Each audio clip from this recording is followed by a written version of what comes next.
সরকারি ছেলে ছাড়া মেয়ে বিয়ে দিতে চায় না। হাদিসে এসেছে, তিরমিজি শরীফ কিতাবুন নিকাহ। শুধু আপনাদের শোনানোর জন্য বলছি না, আমি এখানে আসার এক সপ্তাহ আগে হাদিসটা পড়েছি। কিতাবুন নিকাহ মানে বিবাহ পরিচ্ছেদ, এখানে বিবাহ নিয়ে হাদিস আলোচনা হয়েছে। বিয়ে কারা করবে, ছেলে কাদের সঙ্গে দেবেন, হাদিস দিয়ে বলে যাচ্ছে আপনাকে। আল্লাহ রাসূল বলছেন, মানিস্তাতা মিনকুম আল বাআতা ফালইয়াতাজাওয়াজ।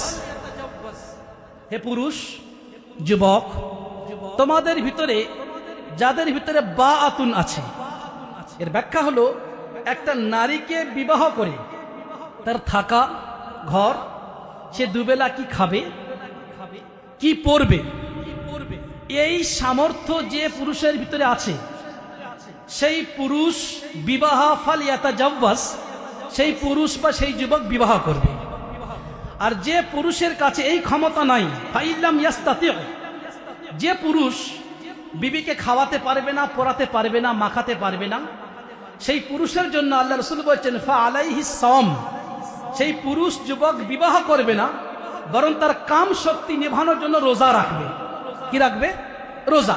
এটা হলো হাদিস। সেই জন্য আমরা বাংলাদেশ বলি আর ভারত বলি, চাকরিজীবী ছেলে আর ছেলের বহু অর্থ হলে আমরা বিবাহ দেব, এই ভ্রান্ত ধারণা থেকে বেরিয়ে আসতে হবে। বোঝাতে পারলাম না? রুজির মালিক কে?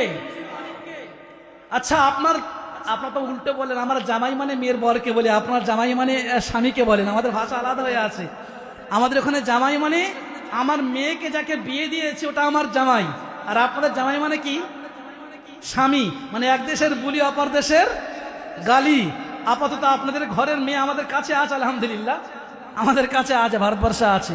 আচ্ছা, যাই হোক, তো বোঝাতে পারলাম জিনিসটা। চাকরিওয়ালা ছেলে হলে বিয়ে দেব, না হলে দেব না, এটা করতে যাবেন না।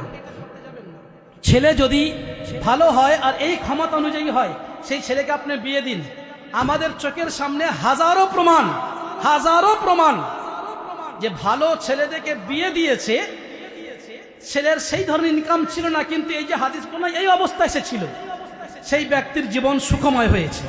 আর যে গার্জেন যারা চাকরিওয়ালা পয়সাওয়ালার পিছনে পড়েছেন, আমি নিজে সরকারি মানে নায়েবে কাজী, আমার কাছে যে তালাক নামাগুলো আসে,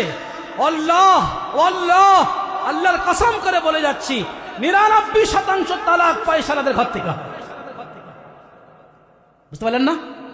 99% তালাক পয়সাওয়ালাদের ঘর থেকে হয়। তারা মেয়েকে ভালোবাসেনি, পয়সাকে ভালোবেসেছে। আপনার মেয়েকে চাকর হিসাবে রাখবে। হ্যাঁ, ভালো ছেলেকে পয়সা আছে বিয়ে দেবেন, আলাদা কথা, কিন্তু এর মানে এই নয় গরিবের ছেলেকে বিয়ে দেবেন না। একটা ভালো ছেলেদেরকে বিয়ে দেন। দ্বিতীয় একটা কথা লেখা আছে, নামাজ পড়ে না। এই নামাজ পড়েন এই সম্পর্কিত বক্তব্য এই জন্যই তো হচ্ছিল, এতক্ষণ বক্তব্যের উপরেই হয়েছে। সে নামাজ পড়ে না বলে সে জাহান্নামে যাবে, আর আপনার মেয়ে নামাজ পড়ে বলে আল্লাহর ওলি হয়ে জান্নাতে যাবে। কে বলেছে আপনাকে? কি শোনালাম হাদিস থেকে আপনাকে আমি? তো আমার যে হাদিসের বক্তব্য দিয়েছি যে ছেলে নামাজ পড়ে না বিয়ে দেবে কিনা, উত্তরটা তো হয়ে গেছে। কথা বোঝাতে পারলাম না? এটা একটা প্রশ্ন ছিল, আশা করছি আপনারা উত্তর পেয়েছেন। আর বেশি কিছু বুঝতে হলে সময় লাগবে, হুজুরা আছে, আরো বুঝে নেবেন। ওটা হাদিসের পরিভাষা, ওটা ওই অনুযায়ী আপনারা সিস্টেম করুন, তাতে আপনারা ভালো থাকবেন। বিবাহকে সহজ করুন, বিবাহটাকে সহজ করুন, জটিল বানাবেন না। বিবাহ সহজ করুন। আর ক্যারিয়ার গোলে বিয়ে দেবেন, যুবকটা চক্রান্ত না। ছেলে বালেগ হলে বিয়ে দিয়ে দেন, মেয়ে বালেগা হলে বিয়ে দেন, তাতে ব্যভিচার কমে যাবে, জেনা কমে যাবে। এটা হাদিসের ভাষা। ক্যারিয়ার গোলে মেয়ে বিয়ে দেবেন, এই চক্রান্তে যাবেন না, হাদিস কিন্তু সমর্থন করবে না।